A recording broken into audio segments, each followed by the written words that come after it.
Sometimes you need to speed up or slow down a clip in After Effects.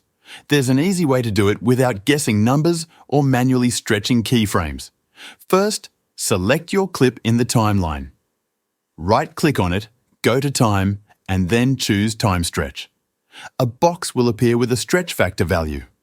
This number controls how fast or slow the clip plays.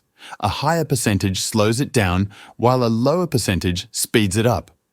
If you have a specific duration in mind, you don't need to calculate the stretch factor manually. Instead, enter the exact time you want the clip to last. After Effects will automatically adjust the stretch factor for you.